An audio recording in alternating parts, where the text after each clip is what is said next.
السلام عليكم ورحمة الله وبركاته. إن الحمد لله نحمده ونستعينه ونستغفره ونعوذ بالله من شرور أنفسنا ومن سيئات أعمالنا.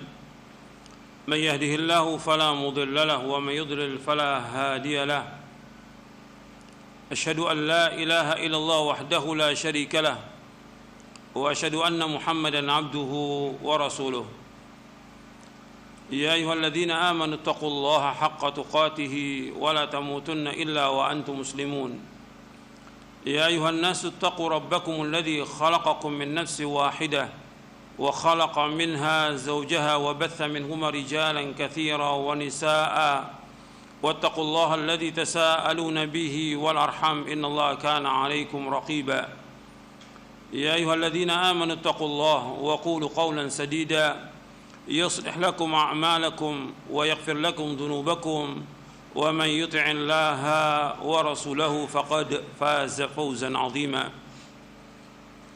أما بعد فإن أصدق الحديث كتاب الله وخير الهدي هدي محمد صلى الله عليه وعلى آله وسلم وشر الأمور محدثاتها وكل محدثة بدعة وكل بدعة ضلالة وكل ضلالة في النار.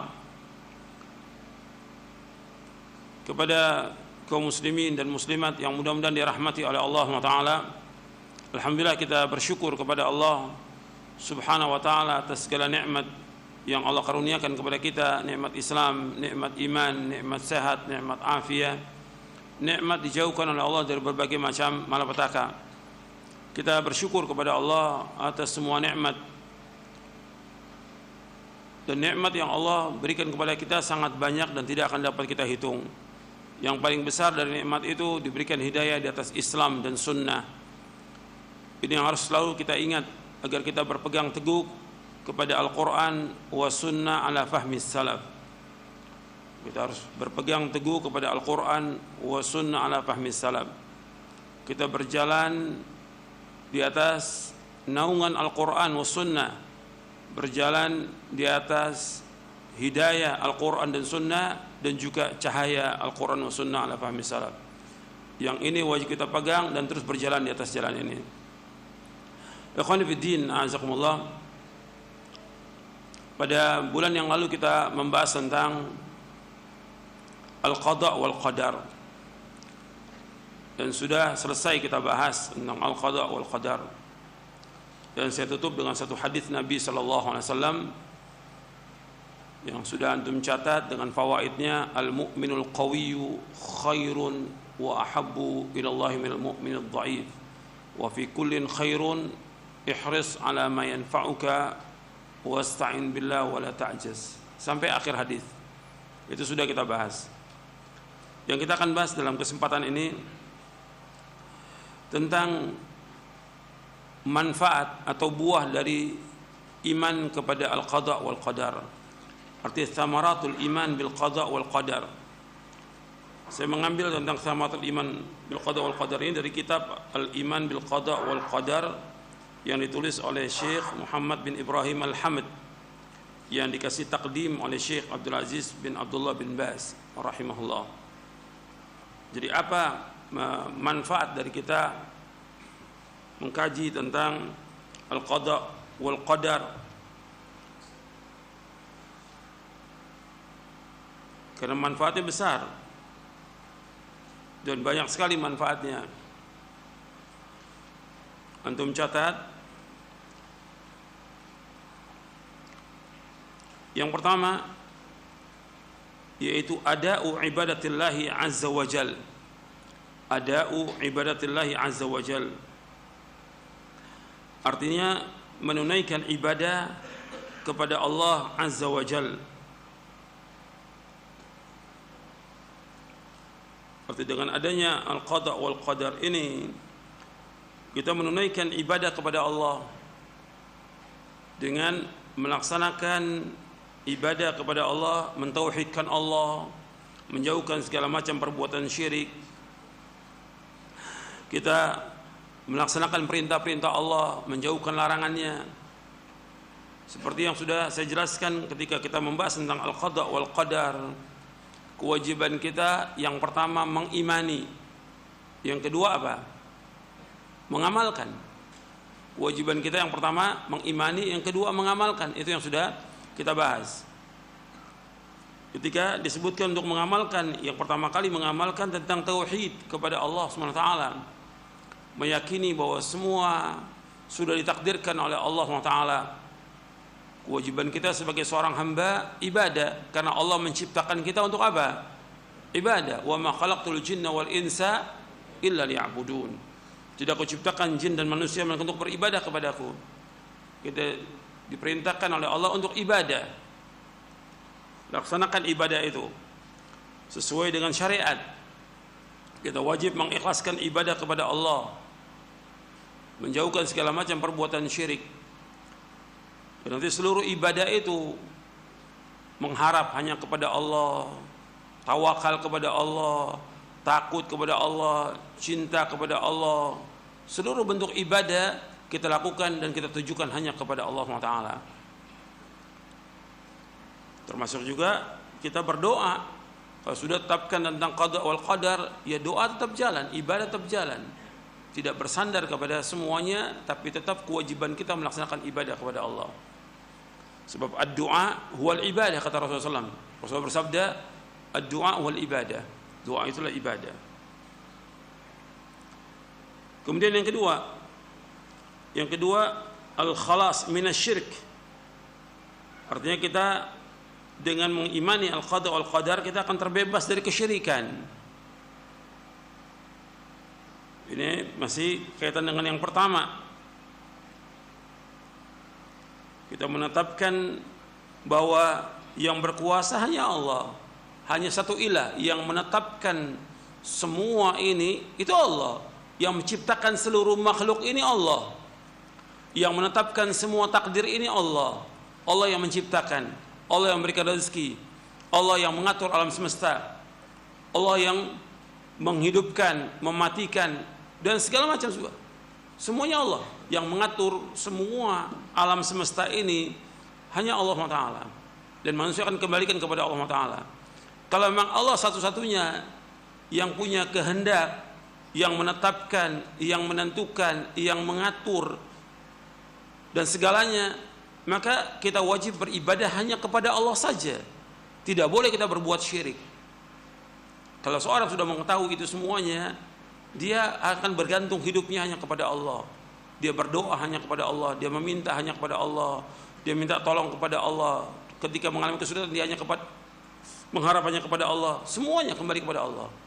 Jadi terbebas dari segala macam bentuk kesyirikan. Tidak mengharap kepada manusia, tidak beribadah kepada makhluk, tapi beribadah hanya kepada Allah. Dan juga menetapkan bahwa semua kebaikan, kejelekan dan segala macam ini sudah Allah takdirkan, dan Allah yang menciptakan semuanya. Seluruh amal kita dan apa yang kita lakukan, semuanya Allah yang menciptakan. Wallahu khalaqakum wa ma ta'malun. Dan Allah yang menciptakan kamu dan apa yang kamu kerjakan. Ini yang kedua. Jadi seorang mukmin wajib meyakini demikian, bahwa enggak ada satupun yang terjadi di langit dan bumi kecuali dengan kehendak Allah. Yang bisa memberikan manfaat itu hanya Allah, yang bisa menolak bahaya itu hanya Allah. Yang menetapkan tentang adanya musibah, bencana, petaka, wabah dan yang lainnya, yang menetapkan Allah Taala. Dan yang menghilangkan semua itu hanya Allah. Perhatikan, yang menghilangkan semua itu, bencana, petaka, mara bahaya, wabah, penyakit, semuanya hanya Allah. Kalau sudah seperti itu, kewajiban kita beribadah hanya kepada Allah dan tidak boleh kita berbuat syirik kepada Allah Taala. Kemudian yang ketiga, husul hidayah wa ziyadatul iman. Artinya dengan kita mengimani takdir ini, maka akan memperoleh hidayah dan akan bertambah iman.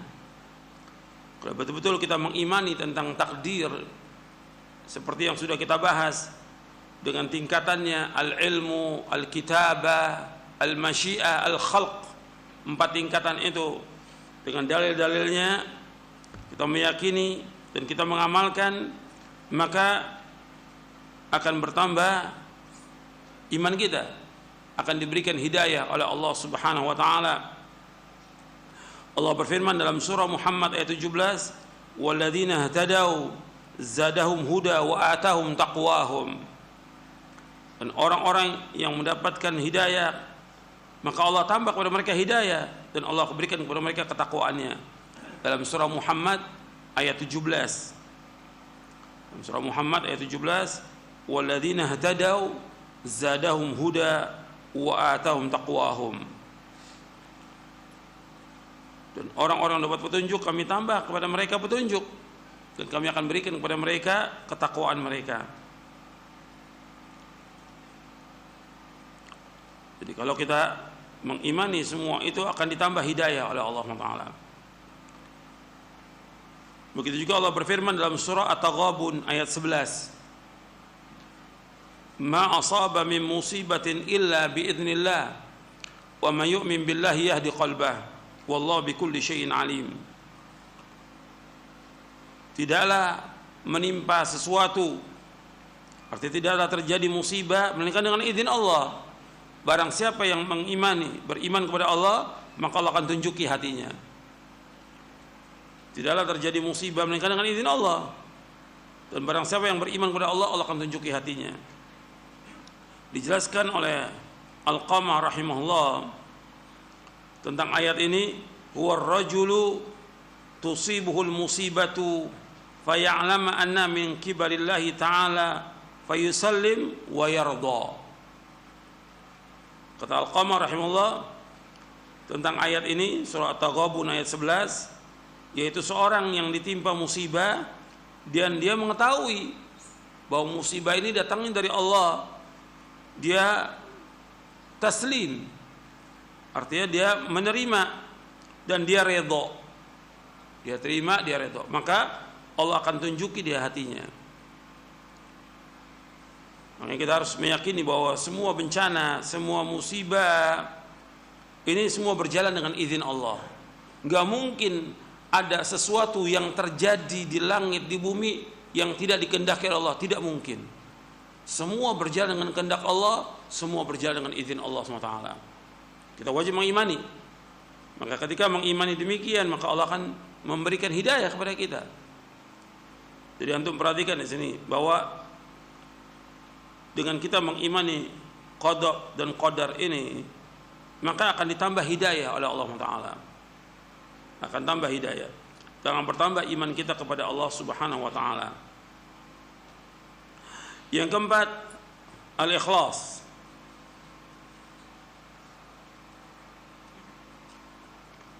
Yang keempat itu ikhlas. Jadi orang yang mengimani al-qada wal qadar, maka orangnya itu akan berbuat dengan ikhlas, karena yang mendorong dia untuk melaksanakan perintah itu, melaksanakan ibadah itu, yaitu karena perintah dari Allah. Semua urusan Allah, semua kerajaan, semua kepemilikan Allah. Dan apa yang Allah kehendaki pasti terjadi, dan apa yang Allah tidak kehendaki tidak akan terjadi. Tidak ada satupun yang bisa menolak karunia Allah. Maka dengan demikian dia akan berusaha untuk ikhlas, karena semua milik Allah dan kita diperintahkan untuk melakukan amal itu karena Allah. Wa ma umiru illa liya'budullaha mukhlishina lahuddin hunafa. Dan tidak mereka diperintah mereka untuk beribadah kepada Allah dengan ikhlas, semata karena Allah, dengan lurus. Wa yuqimus shalah wa yu'tuz zakah wa dzalika dinul qayyimah. Dia mendirikan salat, mengeluarkan zakat, dan itu agama yang lurus. Jadi yang dilakukan itu semuanya karena Allah. Karena dia hamba Allah dan Allah sudah menetapkan demikian, maka dia beramal semuanya karena Allah. Bukan riya. Di sini sebutkan yang mendorong dia untuk melakukan itu adalah ikhlas karena Allah. Sehingga kalau dia tahu semua yang mengatur Allah, maka apa manfaatnya dia riya? Enggak ada manfaatnya. Dia hamba Allah, bukan hamba manusia. Dia beramal harus karena Allah. Dia sholat, dia puasa, dia zakat, dia sedekah, dia bangun tengah malam, dia membaca Al-Quran, dia menjadi imam sholat, dia berdakwah, semuanya karena Allah. Harus betul-betul ikhlas karena Allah, tidak mengharapkan sesuatu dari manusia, tidak mengharapkan pujian dan sanjungan manusia. Dia ibadah ikhlas karena Allah, karena dia sebagai hamba Allah. Dan Allah memerintahkan fa'budillaha mukhlishan lahuddin, beribadah kepada Allah dengan ikhlas semata karena agamanya.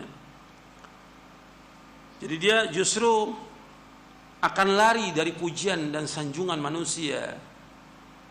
Dia tidak mengharapkan pujian mereka, tidak mengharapkan harta manusia, tidak mengharapkan juga sesuatu dari mereka, karena harapan dia hanya kepada Allah Subhanahu wa taala. Jadi manfaatnya besar di sini. Kalau antum betul-betul meyakini tentang al-qada wal qadar, semua ini milik Allah dan semua Allah yang atur, maka kita akan terus beribadah ikhlas karena Allah. Gak ada manfaatnya untuk riya atau mengharapkan sesuatu dari manusia, gak ada manfaatnya. Minta kepada Allah, karena Allah yang memiliki rezeki. Maka Allah memerintahkan was'alullaha min fadli, mintalah karunia kepada Allah, tidak mengharap pada manusia, tidak ingin dipuji atau disanjung oleh manusia, tidak. Dia sebagai hamba Allah mengharapnya hanya kepada Allah, jangan mengharapkan sesuatu dari manusia. Itu penting dalam kita beragama ini. Jadi semua ibadahnya ikhlas, bukan karena dunia, bukan, nggak ada manfaatnya. Karena yang kita harapkan ganjaran dari Allah, pahala dari Allah. Yang paling penting lagi yang kita harapkan adalah sorga. Sehingga betul-betul kita ikhlas dalam mengamalkan ini. Yang kelima, at-tawakkul, kesempurnaan tawakal dia kepada Allah. Kesempurnaan tawakal dia kepada Allah. Yang harus dia ingat yang berkaitan dengan al-qada wal qadar, bahwa Allah sudah tetapkan semuanya di Lauh Mahfuz. Tidak mengenai kita kecuali apa yang Allah sudah takdirkan. Sehingga kita betul-betul menyandarkan dengan jujur hati kita hanya kepada Allah. Perhatikan tuh. Jadi i'timadul qalbi 'ala Allah. Artinya hati ini bergantung dengan jujur hanya kepada Allah dalam mengambil manfaat dan dalam menolak bahaya. Jadi sidqu at-tafwid wa i'timadul qalbi 'ala Allah bi jalbi naf'in aw daf'i dharrin ma akhdhil asbab al-masyru'ah. Jadi kita betul-betul jujur dalam menyerahkan urusan kepada Allah, dan ketergantungan hati ini, bersandarnya hati ini hanya kepada Allah dalam mengambil manfaat, dalam menolak bahaya, dan juga menjalankan sebab-sebab yang disyariatkan. Ya, tawakal kepada Allah. Yang harus kita ingat, apapun nggak akan mengenai kita kecuali apa yang Allah sudah takdirkan buat kita. Itu harus yakin. Makanya Allah menyebutkan dalam surah At-Taubah, surah yang ke-9 di ayat 51, Allah berfirman, "Qul la yusibana illa ma kataballahu lana huwa maulana wa 'alallahi falyatawakkalul mu'minun." Tidak akan menimpa kita, tidak akan mengenai kita kecuali apa yang Allah sudah tetapkan di Lauh Mahfuz. Allah lah penolong kita, Allah pelindung kita. Dan kepada Allah orang-orang beriman itu tawakal. Jadi hidup ini enggak takut, tawakal. Makanya ketika kita keluar dari rumah, kita baca apa? Bismillahi tawakkaltu 'ala Allah la haula wala quwwata illa billah. Dengan nama Allah kita serahkan, kita tawakal kepada Allah. Tidak ada lain upaya kecuali pertolongan Allah. Jadi enggak usah takut. Sekarang semua serba ketakutan. Mau ke masjid takut. Mau ke kantor takut, mau ke ini takut, semua serba takut. Serahkan semuanya kepada Allah. Serahkan. Tidak akan mengenai kita kecuali apa yang Allah sudah takdirkan kepada kita. Tawakal ini penting. Dan ini termasuk syarat iman. Wa 'alallahi fatawakkalu in kuntum mu'minin. Syarat iman. Dan kepada Allah kalian tawakal jika kalian orang beriman. Syarat iman tawakal ini. Jadi jangan kemudian kita terus merasa ketakutan. Serahkan semua urusan kepada Allah. Kewajiban kita sebagai hamba, laksanakan perintah Allah, jauhkan larangannya. Ini penting, tawakal ini. Dan kalau kita mau bahas tentang tawakal aja panjang ini. Manfaat dari tawakal, buah dari tawakal, bagaimana tawakalnya para anbiya wa rusul dan salafus saleh, tawakalnya mereka bagaimana. Itu seperti itu. Tidak diiringi dengan berbagai macam ketakutan. Sekarang ini semua serba takut. Serahkan langsung kepada Allah. Tetap mengambil sebab, tetap harus dilaksanakan. Sebab-sebab yang disyariatkan menurut syariat. Tapi tidak menghalangi kita untuk ibadah kepada Allah. Yang keenam, al-khaufu minallah. Itu takut kepada Allah.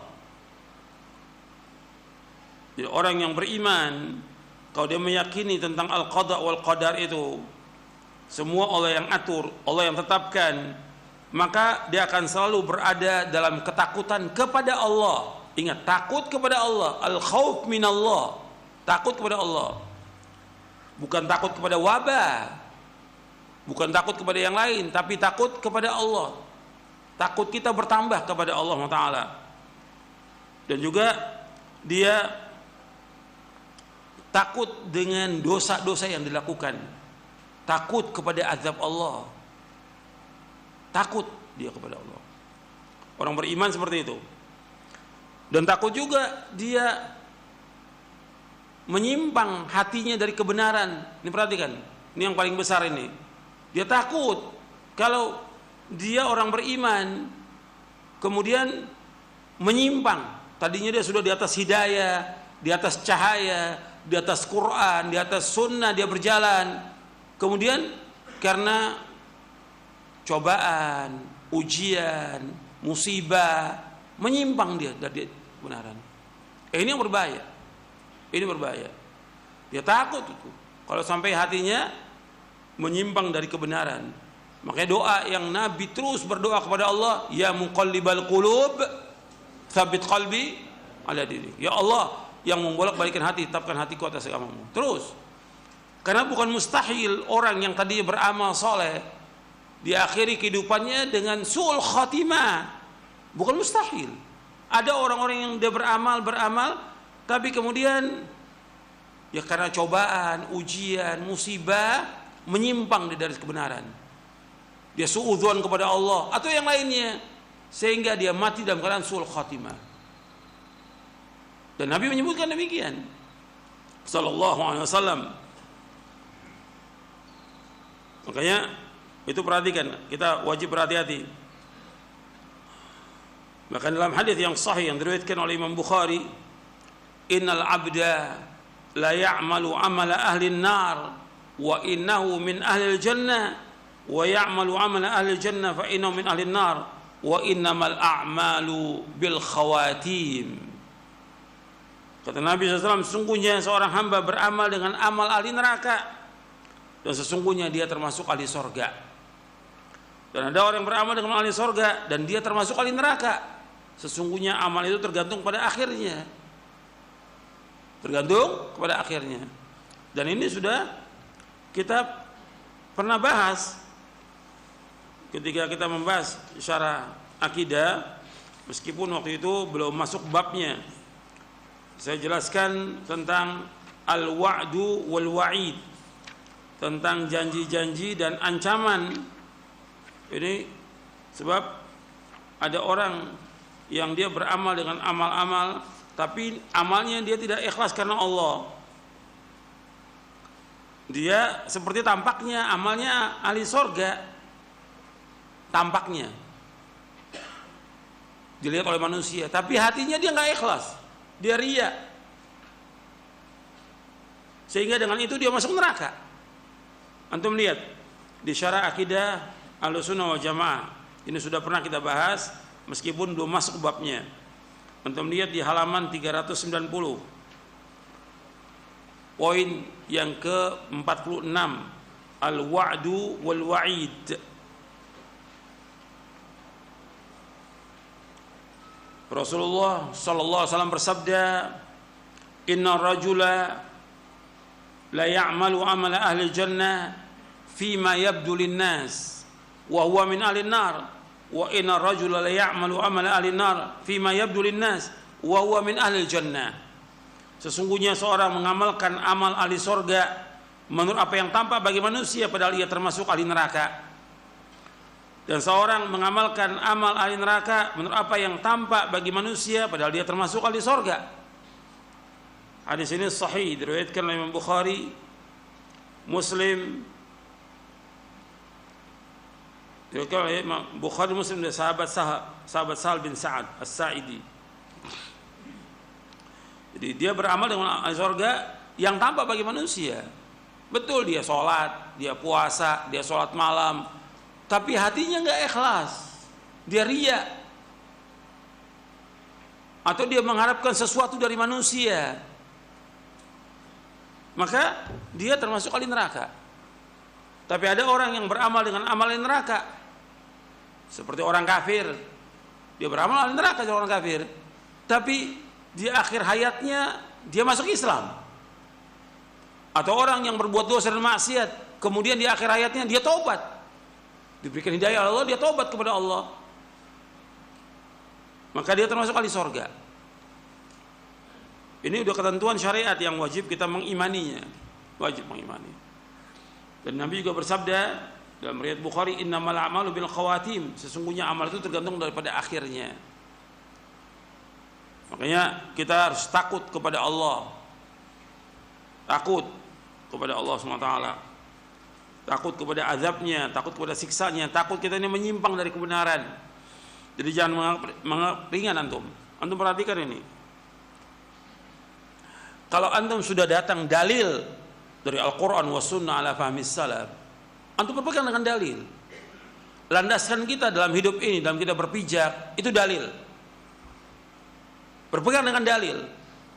Kita berjalan di atas dalil, kita akan selamat, pasti akan selamat. Berjalan di atas dalil itu. Tapi kalau sudah datang dalil, jangan ditolak. Dan ini berbahaya. Kalau sudah ini perintah Rasulullah, ini perintah Rasulullah, jangan dilanggar. Berbahaya. Bukan mustahil hati ini akan menyimpang sedikit demi sedikit. Enggak sekaligus, sedikit demi sedikit. Makanya Allah menyebutkan dalam Al-Quran, falamma zaghu azaghallahu qulubahum. Tatkala dia mulai menyimpang, Allah sesatkan hatinya. Ini hati-hati. Kalau sudah datang keterangan dalil, jangan ditolak dengan perkataan syekh, ulama atau yang lain, jangan. Ikuti dalil, pegang dalil. Yang Nabi suruh berpegang dengan dalil. Hidayah itu berkaitan dengan dalil. Hidayah berkaitan dengan dalil. Perhatikan tuh. Kalau sudah ada dalil, pegang terus dalil ini. Pegang erat-erat. Jangan menyimpang. Kita takut kalau kita menolak dalil ini akan sesat. Kalau kita menolak dalil ini akan sesat. Makanya Abu Bakar As-Siddiq radhiyallahu an, As-Siddiqul Akbar, aku takut kalau aku menolak sesuatu dari hadis Nabi aku akan sesat. Itu Abu Bakar As-Siddiq. Dibawakan oleh Imam Ibnu Battah Al-Uqbari dalam kitabnya Al-Ibana. Hati-hati. Ya, takut kita kepada Allah, kita akan sesat nantinya dengan sebab menolak dalil. Berpegang atas dalil. Makanya Allah menyebutkan di akhir surah Saba, wa in ihtadaitu fa bima yuhi ilayya rabbi. Apabila aku dapat petunjuk karena apa yang Allah wahyukan. Jadi antara dalil dengan hidayah itu punya kaitan yang erat. Gitu. Berpegang dengan dalil. Makanya suruh pegang. Allah juga menyebutkan dalam surah Az-Zukhruf, fastamsik billadzi uhiya ilaika innaka ala siratal mustaqim. Berpeganglah kepada apa yang diwahyukan kepada kamu karena engkau berada di atas siratal mustaqim. Pegang dengan dalil. Pegang erat-erat dengan dalil. Makanya Nabi berpesan kepada kita semua setelah menyebutkan tentang fitnah yang ada, Nabi mengatakan, fa'alaikum bisunnati wa sunnatil khulafa'il mahdiyyin ar-rasyidin tamassaku biha wa'addu 'alaiha bin nawajid. Adalah kalian berpegang pada sunnahku dan sunnah para khalifah yang terpimpin yang lurus. Peganglah erat-erat dan gigit dengan geram kalian. Ini penting. Kita takut dengan kita menolak dalil itu kita akan sesat. Makanya ketika berbicara masalah takdir ini, kita takut kepada Allah. Kita nggak tahu kan tentang sisa umur kita nggak tahu apa yang Allah tulis di Lauh Mahfuz. Kita nggak tahu. Tapi kalau kita terus berpegang di atas dalil, Allah akan tambahkan hidayah kepada kita. Akan ditunjuki oleh Allah. Dan itu yang kita minta, kita wafat di atas Islam dan sunnah. Wafat dalam keadaan husnul khatimah. Betul-betul kita seorang beriman itu takut kepada Allah Subhanahu wa ta'ala. Takut kepada azabnya. Takut kepada siksanya. Takut hati ini menyimpang dari kebenaran. Karena apa? Hati ini semuanya berada di dua jari tangan Allah. Yuqallibu kaifa yasha. Allah membolak-balikan hati manusia menurut apa yang Allah kehendaki. Takut kita kepada Allah. Yang ketujuh, quwwatur raja wa ihsanudz dzan billahi ta'ala. Quwwatur raja wa ihsanudz dzan billahi ta'ala. Yang ketujuh, kekuatan harapan dia kepada Allah dan berprasangka baik kepada Allah. Kekuatan harapan kepada Allah dan berprasangka baik kepada Allah. Jadi orang beriman ketika mengimani tentang al-qada wal qadar ini, dia husnudzon kepada Allah. Apa aja yang menimpa kita, apakah kesulitan, kesusahan, kefakiran, bencana, penyakit, kematian, atau apa saja yang menimpa kita, kita wajib untuk husnudzon kepada Allah. Bahwa apa yang Allah takdirkan itu yang terbaik buat kita. Dan Allah menguji kita, ingin menguji iman kita. Apakah benar iman kita, jujur atau tidak iman kita. Kita wajib husnudzon kepada Allah. Jangan kita mati kecuali dalam keadaan husnudzon kepada Allah.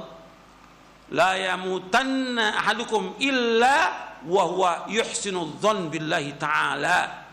Jangan sekali-kali seorang dari kamu meninggal dunia meninggal dalam keadaan husnudzon kepada Allah, kata Rasulullah SAW. Husnudzon, berbaik sangka kepada Allah. Ketika kita mengalami kesulitan, kesusahan, kefakiran, penyakit, bencana, bala, wabah, atau dari keluarga kita yang meninggal dunia, kita wajib husnudzon bahwa ini Allah sudah takdirkan dan sudah ajal. Apa yang Allah tetapkan itu yang terbaik buat kita. Itu harus yakin seperti itu. Sehingga apa? Kita mengharap hanya kepada Allah, meminta hanya kepada Allah, tawakal hanya kepada Allah, ibadah hanya kepada Allah. Terus seperti itu. Jadi kuat harapan kita kepada Allah, tidak kepada manusia, tidak kepada yang lain. Dan antum harus ingat apa yang Allah takdirkan, apa yang Allah tetapkan, semua penuh dengan keadilan. Semua penuh dengan kasih sayang. Semua penuh dengan hikmah. Allah itu maha adil. Allah itu maha sayang. Allah itu maha bijaksana. Harus kita ingat itu. Ketika ada keluarga kita meninggal, kita sayang kepada keluarga kita ini. Allah takdirkan dia meninggal, ingat bahwa yang mengambilnya adalah Allah pemiliknya. Maka kita ucapkan innalillahi wa inna ilaihi raji'un. Kita ini milik Allah dan kita akan kembali kepada Allah. Allah maha sayang. Ketika Allah mencabut nyawa orang yang kita cintai, bahwa Allah maha sayang, Allah maha adil, Allah maha bijaksana. Harus kita ingat itu.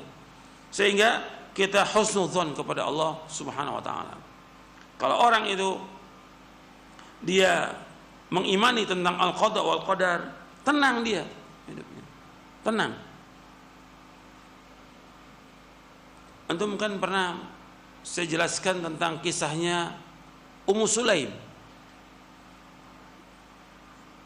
Ummu Sulaim dengan Abu Talha radhiyallahu anhuma, ketika anaknya sakit, anak yang masih kecil, yang lagi lucu-lucunya anak ini sakit, ya bapak ibunya jelas sedih lah anaknya itu sakit. Kemudian pada waktunya sholat, Abu Talha berangkat ke masjid. Anak ini tambah parah sakitnya, kemudian meninggal. Tenang ibunya, Ummu Sulaim tenang radhiyallahu anha. Pulang suaminya dari sholat, gimana anak kita? Kan dia udah lihat sakit tadi itu, lebih tenang dari sekarang. Maksudnya dia sudah meninggal. Kemudian disediakan makan malamnya, kemudian si istri ngajak bercampur suaminya. Besok paginya baru dikabarkan. Bagaimana kalau ada orang meminjamkan sesuatu kepada kita, kemudian dia minta, boleh nggak kita tahan? Tidak boleh, kembalikan. Begitu juga anak kita, diambil oleh pemiliknya. Allah tenang, nggak gelisah, nggak teriak, nggak segala macam, tenang. Subhanallah. Karena apa? Mengimani tentang al-qadha wal qadar. Ini binaannya siapa ini? Binaannya Rasulullah SAW, para sahabat radhiyallahu ajma'in. Rasulullah SAW membina mereka untuk yakin hanya kepada Allah, tawakal kepada Allah, mengharap hanya kepada Allah, dan husnudzon kepada Allah. Apa yang Allah takdirkan anaknya meninggal, itu yang terbaik. Bahkan diceritakan kepada Nabi bahwa setelah anaknya meninggal mereka bercampur, Nabi doakan dengan keberkahan, maka dia punya keturunan orang-orang yang saleh. Perhatikan itu. Jadi enggak suudzon, tidak. Tenang, semua dihadapi dengan ketenangan. Dia hanya mengharap kepada Allah, harapkan ganjaran. Orang kalau kena musibah yang diharapkan apa? Ganjaran. Makanya ketika ada yang meninggal, dari keluarga kita meninggal, kita ucapkan apa? Innalillahi wa inna ilaihi rajiun. Allah ma'jurni fi musibati wa akhlif li khairan minha. Ya Allah, berikan ganjaran pada musibahku ini dan gantikan yang lebih baik. Kalau dia suudzon kepada Allah atau dia nggak terima dengan takdir ini, dapat ganjaran apa tidak? Nggak dapat ganjaran, bahkan dia berdosa dengan sebab itu. Maka kita mengharapkan dengan musibah ini dapat apa? Ganjaran. Dengan musibah adanya penyakit, dihapuskan semua dosa kita, diangkat derajat kita. Mudah-mudahan dengan penyakit itu Allah masukkan kita ke sorga. Itu harapan kepada Allah SWT. Jadi harus husnudzon kepada Allah. Yang kedelapan, as-sabru wa quwwatul ihtimal. As-sabru wa quwwatul ihtimal. Sabar dan kekuatan menanggung beban derita dari takdir yang pahit. Sabar dan kekuatan menanggung beban derita dari takdir yang pahit. Makanya ketika kita mendapatkan cobaan, ujian, musibah, yang ada kewajiban kita sabar. Ganjarannya itu tergantung dari musibah yang menimpa kita. Dan disebutkan di dalam hadis bahwa Nabi bersabda sallallahu alaihi wasallam, dalam hadis yang diriwayatkan oleh Imam At-Tirmidzi, bahwa Nabi bersabda, inna idhamal jazaa ma'idhamil bala wa inna Allah ta'ala idza ahabba qauman ibtalahum faman radiya falahu ridha wa man sakhita falahu sakhat. Hadis ini hasan, diriwayatkan oleh Imam At-Tirmidzi. Sesungguhnya besarnya ganjaran tergantung besarnya musibah. Sesungguhnya Allah apabila mencintai satu kaum, Allah akan uji mereka. Barang siapa yang redha, Allah akan redha. Barang siapa yang murka, maka Allah akan murka. Maka sabar ini penting. Ini merupakan kewajiban. Seorang mukmin harus sabar terhadap takdir-takdir Allah yang pahit. Dan dikatakan oleh, makanya Allah sebutkan dalam surah Al-Baqarah, sabar itu. Wa basyiris sabirin. Wa basyiris sabirin. Idza asabu musibah qalu inna lillahi wa inna ilaihi raji'un. Dikatakan oleh Umar bin Khattab radhiyallahu anhu, wajadna khaira 'aishina bis sabr. Wajadna khaira 'aishina bis sabr. Kami mendapati kebaikan kehidupan kami ini dengan sabar. Dibawakan oleh Ibnu Qayyim dalam kitabnya Uddatus Sabirin.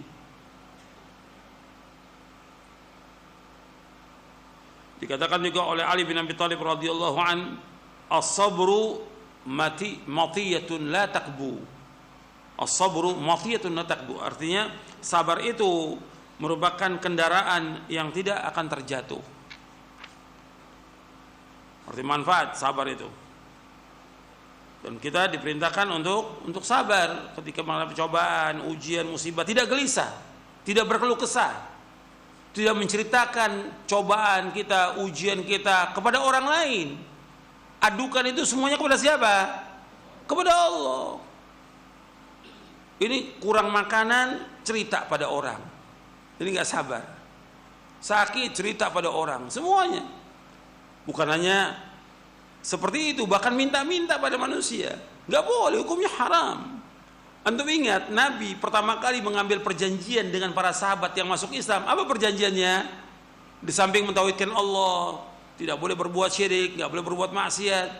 Kata Nabi apa? Jangan minta-minta pada manusia. Itu harus kita ingat tuh. Jangan minta-minta. Jadi mengharap hanya kepada Allah. Kalau ada cobaan, ujian, sabar. Yang susah bukan kita, jutaan orang susah. Yang susah bukan kita. Kadang-kadang diangkat, oh ini kan dai, harus dibantu. Yang lebih susah dari dai ini, dari ustadz ini, ada atau tidak? Banyak jutaan yang susah. Kenapa hanya dia yang berkeluh kesah? Itu yang jutaan, yang di kampung-kampung yang susah, yang lebih susah dari dia, nggak mengeluh. Dia mencari nafkah dengan apa adanya, tidak mengharap dari manusia. Kok malah si dai minta-minta? WA lagi donasi. Anak saya sakit di rumah sakit. Gak boleh, dalam Islam hukumnya haram. Gak boleh. Gak boleh. Sabar dengan apa yang Allah takdirkan. Karena Allah akan uji kita dengan orang yang paling kita cintai ujian itu. Sabar. Bagaimana Allah ingin melihat kita sabar atau tidak dengan ujian ini. Allah akan lihat. Supaya apa? Dia terus minta kepada Allah, berdoa kepada Allah, mengharap kepada Allah. Dan yang lainnya harus sabar. Sabar dalam ketaatan, sabar menjauhkan maksiat. Yang ketiga, sabar apa? Dalam menghadapi takdir yang pahit, sabar. Ini enggak sabar. Ya, berkeluh kesah dan mengharap pada manusia. Itu perhatikan itu. Kemudian yang kesembilan. Ini untuk sabar aja panjang juga kalau mau dibahas tentang sabar. Yang kesembilan, muharabatul ya'as. Memerangi keputusasaan. Memerangi keputusasaan. Jadi orang mukmin itu tidak kenal putus asa, tidak kenal putus asa. Enggak boleh putus asa dalam Islam, enggak boleh. Orang yang putus asa itu orang-orang yang apa? Orang-orang yang sesat. Wa may yaqnatu min rahmatihi rabbih illa dhallun. Dan tidaklah putus asa rahmat Allah kecuali orang-orang yang sesat. Jadi kita nggak boleh putus asa dari rahmat Allah. Orang beriman itu tidak kenal putus asa, tidak kenal. Kalau ada sesuatu dia gagal, terus berjuang lagi, nggak putus asa. Dalam cobaan, ujian, pekerjaan, dagang, segala macam, dia gagal, terus nggak boleh putus asa. Kan sudah saya sampaikan bahwa pada bulan yang lalu tentang hadis al-mu'minul qawiyyu khairun wa ahabbu ila Allah minal mu'minid dhaif wa fi kullin khairun ihris ala ma yanfa'uka wasta'in billah wa la ta'jaz. Mukmin yang kuat lebih baik dan lebih cinta Allah daripada mukmin yang lemah. Pada keduanya ada kebaikan. Berkemauan keraslah kepada yang bermanfaat bagi kamu. Minta tolong kepada Allah, jangan lemah. Lemah aja nggak boleh, apalagi putus asa nggak boleh.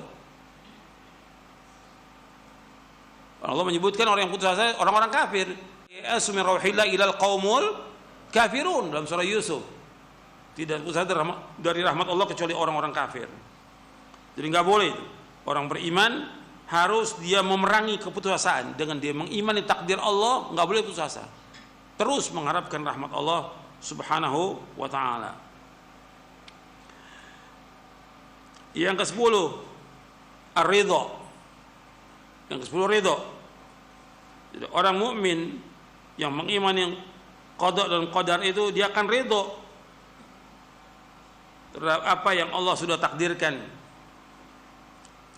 Dan ridha ini pembahasan yang panjang. Ridha, kan kita mengucapkan raditu billahi rabba wa bil islami dina wa bi Muhammadin sallallahu alaihi wasallam nabiyya. Aku redha kepada Allah. Kalau redha kepada Allah, redha kepada semua keputusan Allah, semua takdir Allah, redha kita. Kita redha. Redha ketika kita mentauhidkan rububiyahnya Allah, uluhiyahnya Allah, asma wa sifat, kita redha. Kita redha dengan semua yang Allah takdirkan, dengan semua yang Allah tetapkan, redha. Ridho dengan agama Islam ini, semua agama Islam kita wajib untuk melaksanakannya. Artinya semua agama Islam ini mudah, tidak sulit. Kita ridho dengan Islam ini, dan ridho kepada Nabi Muhammad SAW dengan kita ittiba, mencintai beliau, ini wajib, dan kita ittiba kepada beliau sallallahu alaihi wasallam. Makanya orang yang merasakan manisnya iman siapa? Orang yang redha kepada Allah. Dalam hadis yang sahih, dzaqa ta'mal iman man radiya billahi rabba wa bil islami dina wa bi Muhammadin sallallahu alaihi wasallam nabiyya. Dzaqa ta'mal iman, kata Rasulullah. Dia merasakan manisnya iman. Antum merasakan tuh. Kalau kita redha dengan apa yang Allah takdirkan, itu akan terasa nikmatnya iman itu. Manisnya iman. Al-Imam Ibnu Qayyim membahas tentang keutamaan ridha itu kurang lebih ada 50 ridha itu di dalam kitabnya Madarijus Salikin di juz yang kedua. 50. Apa manfaat dari ridha, apa keutamaan ridha, disebutkan satu persatu oleh beliau.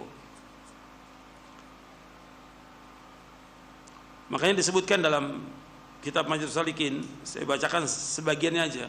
Kata Imam Ibnu Qayyim rahimahullah, man mala'a qalbahu min ar-ridha bil qadari mala'a Allahu sadrahu ghinan wa amnan wa qana'atan wa farraga qalbahu li mahabbatihi wal inaba ilaihi wat tawakkul alaihi wa man fatahu hadhu min ar-ridha imtala qalbahu bi dhiddi dhalik washtaghala amma fihi sa'adatuhu wa falahuhu. Kata Imam Ibnu Qayyim rahimahullah, barang siapa yang memenuhi hatinya dengan redha kepada takdir Allah, dia redha, maka Allah akan penuhi dadanya dan hatinya dengan merasa cukup. Allah menetapkan dia hidupnya pas-pasan, dia redha, maka dia menjadi orang yang paling kaya di muka bumi ini.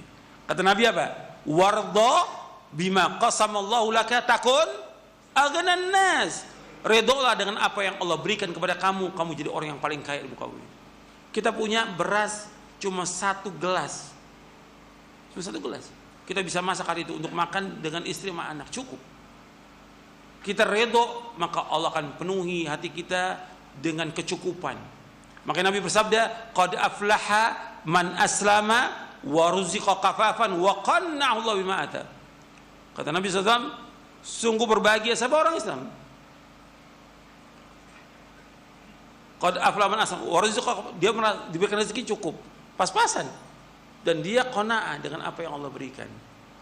Maka Allah cukupi dia dengan kekayaan. Wa amnan, dan juga merasa aman dia. Orang kalau dia redha dengan takdir Allah, aman dia, tidak ketakutan. Enggak seperti sekarang semua takut. Orang beriman tidak. Allah sudah takdirkan, enggak akan menimpa kita kecuali apa? Yang Allah sudah takdirkan buat tenang. Dia keluar rumah tenang, dia berangkat ke masjid tenang, di masjid juga tenang. Ini enggak ada ketenangan. Karena apa? Karena dia tidak meyakini dengan takdir Allah itu. Wa qana'atan, dia qana', puas dengan rezeki Allah, karena Allah takdirkan sudah demikian. Dan Allah kosongkan hatinya untuk selalu mencintainya. Dengan dia redha kepada takdir Allah, maka Allah membuat hatinya itu cinta kepada Allah Taala. Selalu bertaubat kepada Allah, tawakal hanya kepada Allah. Tapi kebalikannya, orang yang hilang dari keridhaan kepada takdir ini, maka hatinya penuh dengan kegelisahan, penuh dengan kegundah-gulanan, dan dia akan menyibukkan diri dengan apa-apa yang tidak membawa kepada kebahagiaan dan kesuksesan. Makanya orang beriman ketika dia betul-betul memahami tentang ridho ini, dia adalah orang yang paling bahagia.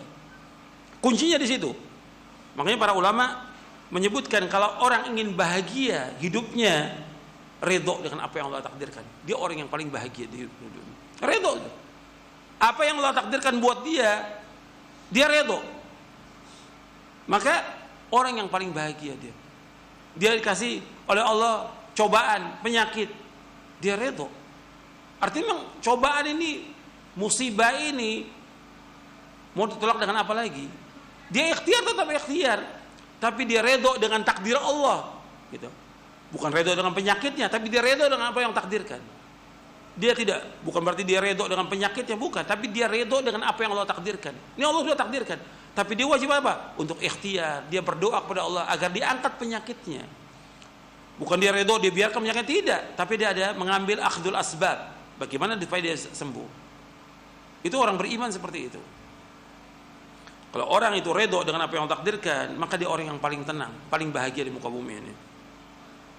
Nanti Anda bisa lihat penjelasan Imam Ibnu Qayyim dalam kitabnya Madarijus Salikin. Kemudian yang ke-11, syukur. Jadi ketika kita mengimani tentang al-qada wal qadar, maka dia akan bersyukur dengan apa yang Allah sudah takdirkan. Kan tingkatan itu ketika orang dapat cobaan, ujian, musibah, yang paling rendah. Paling rendah itu apa? Dia murka. Paling rendah itu dia murka. Murka. Kalau orang yang murka, Allah juga murka kepada dia. Dia marah dengan takdir Allah. Sakit dia marah. Anaknya meninggal, adiknya meninggal, dia marah kepada Allah. Allah juga marah kepada dia. Man radhiya falahu ridha wa man sakhita falahu qusat. Barang siapa yang ridha, Allah ridha. Barang siapa yang murka, ini yang paling rendah, murka. Yang kedua, sabar. Tingkatan yang kedua di atasnya yang diperintahkan oleh Allah yaitu sabar. Tingkatan yang lebih tinggi lagi ridha. Tingkatan yang lebih tinggi lagi yaitu syukur. Maka di antara para nabi dan para rasul, dia bergembira dengan bala, dengan cobaan itu dia gembira. Wa inna adahum la yafrahu bil bala. Dan sungguhnya seorang di antara mereka bergembira dengan cobaan dan ujian yang menimpa dia. Gembira dia. Kenapa? Dia mensyukuri nikmat itu dengan dia mensyukuri dari cobaan ujian itu akan menghapuskan dosa dia, akan mengangkat derajat dia. Bahkan dengan sebab dia redho itu akan memasukkan dia ke dalam sorga. Dia bersyukur. Makanya kalau orang bersyukur akan ditambah nikmat itu. Kemudian yang ke-12, dan nanti ada kaitannya antara syukur dengan gembira. Dia syukur kemudian juga gembira. Dengan gembira itu seperti Allah sebutkan dalam surah Yunus. Kalau syukur ya kembali kepada surah Ibrahim, la in syakartum la azidannakum wa la in kafartum inna adzabi lasyadid, dalam surah Ibrahim ayat 7.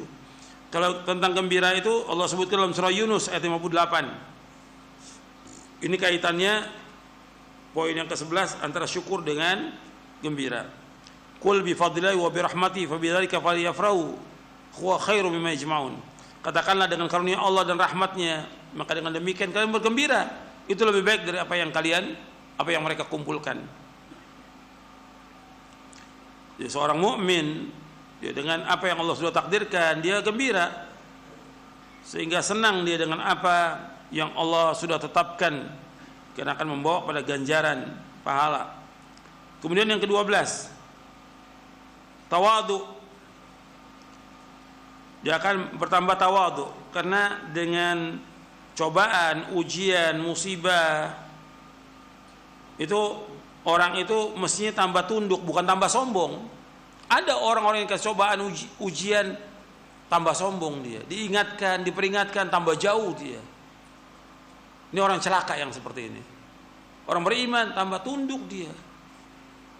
Kan justru cobaan ujian itu akan meluluhkan sifat-sifat keras hatinya, keras kepalanya, sifat sombongnya. Itu akan menggugurkan sifat itu dengan cobaan ujian. Dia tambah mendekat, tambah tawadhu dia tidak sombong. Itu orang beriman seperti itu.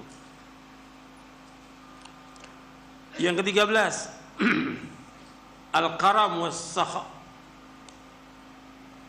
Al-karam was-sakha artinya dia murah hati dan dermawan, karena dia meyakini bahwa Allah yang memberikan rezeki. Dia diberikan rezeki oleh Allah, itu Allah yang memberikan rezeki, bukan milik dia, tapi milik Allah. Hartanya yang sekian banyak itu milik Allah. Makanya dengan dia memahami itu, dia banyak sedekah, banyak dia infak, banyak menolong orang, karena dia yakin bahwa ini semuanya milik Allah, dan apa yang ada pada Allah tidak akan habis, dan Allah pasti akan ganti. Karena Allah berfirman, wa ma anfaqtum min syai'in fahuwa yukhlifu wa huwa khairur raziqin. Apa yang kamu infakkan pasti Allah akan ganti, dan Allah sebaik rezeki. Dan harus diingat lagi bahwa apa yang kita infakkan, kita sedekahkan, itu nggak akan berkurang harta kita. Untuk perhatikan tuh, yang kita sedekahkan, yang kita infakkan nggak akan mengurangi harta kita. Harus yakin itu. Sebab yang bersabda Rasulullah SAW dalam hadis yang sahih diriwayatkan oleh Imam Muslim, dia akan bersifat karam. Jadi ma naqasa malu abdin min sadaqah, tidak akan kurang harta seorang hamba dengan sebab sedekah, nggak akan kurang, tetap ditambah oleh Allah Taala. Makanya dengan adanya iman kepada takdir ini, dia akan tambah murah hati, dermawan, tidak bakhil, tidak pelit. Karena akhlak yang tercela bakhil, pelit, kikir, kedekut, ini akhlak yang tercela ini, dan dibenci oleh Allah, dibenci oleh Rasulullah SAW. Gitu. Jadi orang beriman itu dia karim. Kemudian yang ke-14, asy-syaja'ah. Asy-syaja'ah wal iqdam, artinya orang yang mengimani tentang qada al-qadar itu dia berani, tambah keberaniannya, tidak penakut. Bahkan dengan dia mengimani al-qada al-qadar bertambah syaja'ah wal iqdam wa itrahul khawar wal jubn. Wa itrahul khawar artinya dia akan mengenyahkan sifat lemah dan pengecut dengan mengimani al-qada al-qadar.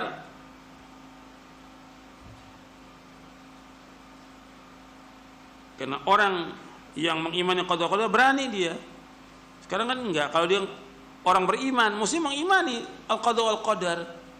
Ini bayangkan, antum perhatikan, dia sudah ngaji, bahkan sudah sekolah, belajar Quran dan Sunnah, ketika ada cobaan, ujian, musibah, ada wabah, takut ke masjid. Di mana tuh imannya? Di mana ilmunya? Takut, sapnya rapat, takut. Di mana imannya dia? Yang menyuruh ke masjid siapa? Sholat berjamaah di masjid siapa? Allah dalam Al-Quran dan Rasulullah SAW. Yang menyuruh saf rapat siapa? Rasulullah SAW. Dan Rasulullah marah kalau ada saf itu renggang, marah Rasulullah SAW. Aku lihat ada setan seperti anak kambing masuk di celah kalian. Gak mau Rasulullah, sedikit aja gak mau. Kenapa? Kenapa harus takut? Nggak akan menimpa kepada kita kecuali apa yang Allah sudah takdirkan buat kita. Berani orang beriman itu, nggak takut. Sekarang tambah takut. Kalau antum takut, ya bagaimana antum sebagai orang beriman takut? Kalau antum sebagai seorang dai takut, antum jangan jadi dai. Ini baru sholat, belum jihad, baru sholat sudah takut, saprapet takut. La haula wala quwwata illa billah. Ingat, kita nggak akan mati sebelum waktunya. Semua Allah takdirkan. Yakin kepada al-qada wal qadar. Kematian kita sudah Allah tetapkan, nggak akan mundur, nggak akan maju. Sudah, yakin. Kamu jangan takut dengan apa yang diperintahkan dan diperintahkan oleh Allah dan Rasulnya. Dan nggak akan menimpa kita kecuali apa yang Allah sudah takdirkan. Jadi berani, orang beriman itu berani. Kemudian yang ke-15, al-qanaah wa izzatun nafs. Dengan al-qada wal qadar ini dia merasa cukup dengan apa yang Allah berikan rezeki, dan juga dia mulia dirinya, tidak mengharapkan pada manusia, tidak minta sesuatu pada manusia, karena dia yakin Allah yang berikan rezeki pada dia. Ini masalah izzah, harga diri.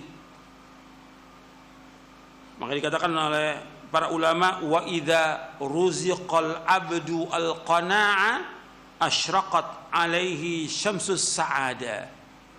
Kata para ulama, wa idza ruziqal abdu al-qana'a asyraqat alaihi syamsus sa'ada. Apabila seorang hamba diberikan oleh Allah qana'a, maka akan bersinar bagi dia matahari kebahagiaan. Bahagia dia. Dia qana'a, merasa cukup dengan apa yang Allah berikan, puas dengan rezeki yang Allah berikan. Itu orang bahagia. Qad aflaha man aslama wa ruziqa kafafan wa qanna'a Allah bima ata. Ini hadis sahih riwayat Muslim dan Tirmidzi. Dia orang yang bahagia dengan qana'a, dan dia merasa izzah, enggak minta-minta. Makanya orang mukmin itu punya harga diri. Orang yang mulia itu, kata Nabi, wa'lam anna syarafal mu'min qiyamu bil lail wa izzahu istighna'u 'anil nas, kata Nabi. Kemuliaan seorang mukmin itu dengan bangun tengah malam. Dan kemuliaan seorang mukmin, dia tidak minta-minta kepada manusia, merasa cukup dengan apa yang Allah berikan rezeki, tidak mengharap sesuatu dari manusia, tidak. Itu perhatikan itu. Karena rezeki Allah sudah bagi kepada semuanya. Sudah dibagi oleh Allah. Dia merasa cukup dengan apa yang Allah berikan. Yang ke-16, ulul himmah.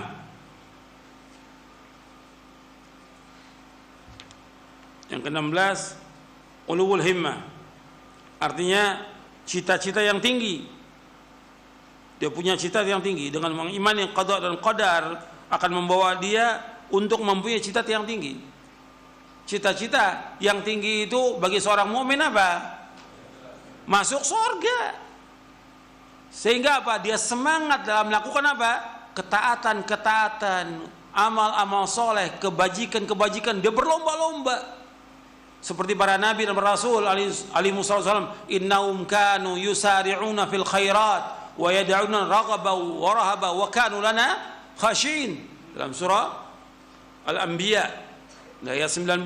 Sesungguhnya para nabi dan para rasul itu segera dalam kebaikan, punya semangat yang tinggi, dan berdoa kepada kami dengan rasa harap dan takut, dan mereka khusyuk dalam ibadah kepada kami.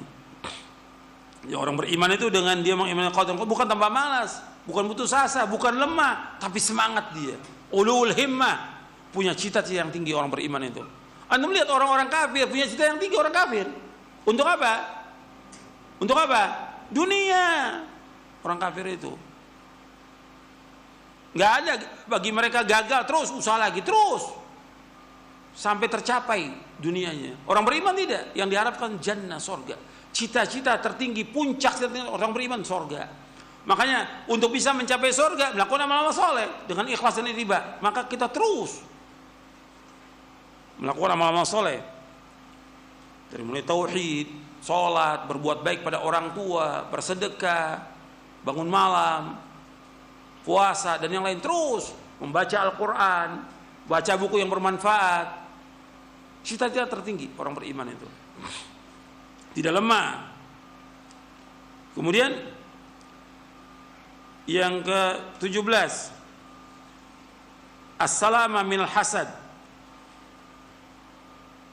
wal i'tirad, selamat dari dengki dan iri, dan juga menentang. Jadi orang yang mengimani al-qada wal qadar, dia selamat dari apa? Dari dengki. Karena Allah sudah takdirkan. Kenapa iri kepada orang lain? Orang punya motor, punya mobil, yang punya rumah yang besar, dia nggak iri. Nggak usah iri. Mau ngapain dia iri? Dia ini Allah sudah takdir, Allah sudah bagi semuanya. Kita dapat seperti ini, ya sudah. Tapi tetap ikhtiar, usaha tetap. Dan doa minta kepada Allah tetap jalan. Nggak tinggal. Tapi nggak iri pada orang. Kenapa? Kita tujuan hidup kita akhirat. Dan saya sudah bahas, kalau orang itu ingat kepada mati dan selalu ingat kepada mati, dia nggak akan iri pada manusia.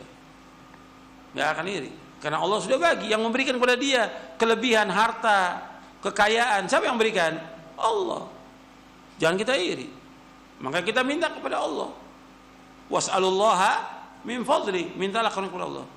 Maka di surah An-Nisa di ayat 32 itu, ketika Allah menyebutkan tidak boleh kita iri, wala tatamannau ma faddala bi ba'dakum ala ba'd. Lirijal nasibu mimma iktasabu wa linisai nasibu mimma iktasabna was'alullaha min fadli innallaha kana bikulli syai'in alima. Janganlah kalian mengharap atau iri kepada karunia yang Allah berikan sebagian kalian sebagian yang lain. Laki-laki mendapatkan bagian dari apa yang mereka usahakan dan perempuan mendapatkan bagian dari apa yang mereka usahakan. Mintalah karunia kepada Allah. Sesungguhnya Allah itu Maha mengetahui atas segala sesuatu. Jadi minta karunia kepada Allah, jangan mengharap pada manusia. Tapi nggak boleh kita iri pada manusia. Kemudian yang ke-18 yaitu di sini juga disebutkan tidak boleh dengki, nggak boleh menentang takdir Allah. Yang ke-18 yaitu al-ilmu bihikmatillah. Dia memahami, mengetahui tentang hikmah Allah, bahwa semua yang Allah takdirkan ini penuh dengan hikmah. Semua yang Allah takdirkan ini penuh dengan hikmah. Kemudian yang ke-19 sukunul qalbi wa tuma'ninatin nafs. Sukunul qalb artinya ketenangan hati. Dengan iman kepada qada dan qadar ini, artinya hati ini akan tenang. Hati ini akan tenang.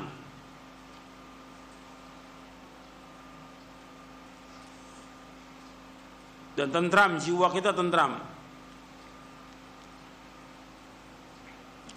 Syekhul Islam pernah mengatakan, inna fid dunya jannatan ma lam yadkhulha lam yadkhul jannatal akhirah. Sungguhnya dunia ini adalah surga. Barang siapa yang tidak masuki surga itu, enggak akan masuk surga akhirat. Surga itu artinya ketenangan iman dia kepada Allah Subhanahu wa taala. Dia mengimani tentang takdir Allah, kemudian dia banyak berzikir kepada Allah Ta'ala. Ini surga. Surga dunia itu dengan dia mengimani, mentauhidkan Allah, menjauhkan syirik. Dengan dia banyak berzikir kepada Allah, dengan dia melaksanakan perintah Allah, menjauhkan larangannya, antum akan merasakan tuh ketenangan. Antum mengimani, nggak akan menimpa kita kecuali apa yang Allah takdirkan. Kita berangkat dari rumah ke masjid, tenang kita, nggak takut apa-apa. Di masjid kita duduk berzikir, tenang, nikmat. Dan itu dirasakan orang beriman. Tidak khawatir, tidak takut, tenang dia. Berzikir, berdoa, semua serba dengan ketenangan.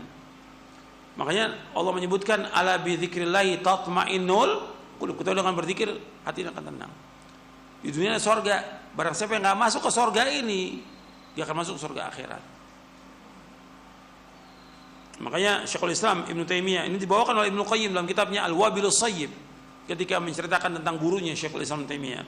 Bahkan Syekhul Islam Ibnu Taimiyah ketika menghadapi fitnahnya orang-orang yang dengki, yang hasad, dan juga penguasa yang zalim, beliau mengatakan begini.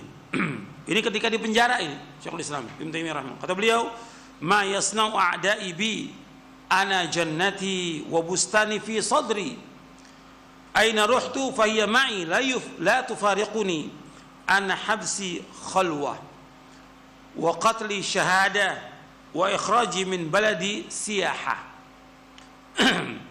Kata Syekhul Islam Ibnu Taimiyah rahimahullah, kata beliau, apa yang diperbuat oleh musuh-musuhku terhadapku, aku adalah surgaku.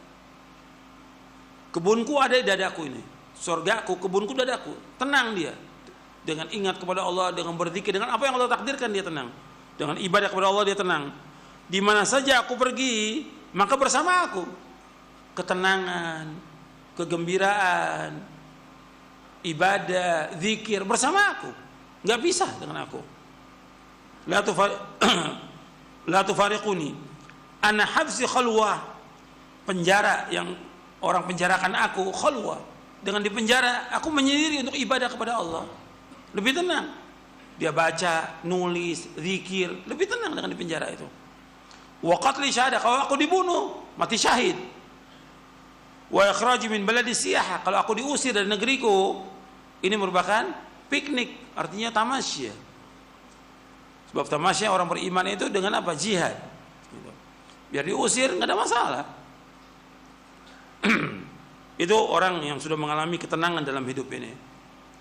Kemudian yang terakhir, bahwa dengan iman kepada al-qada wal qadar itu tahrirul uqul minal khurafat wal abatil, membebaskan akal ini dari semua cerita-cerita yang bohong dan yang batil.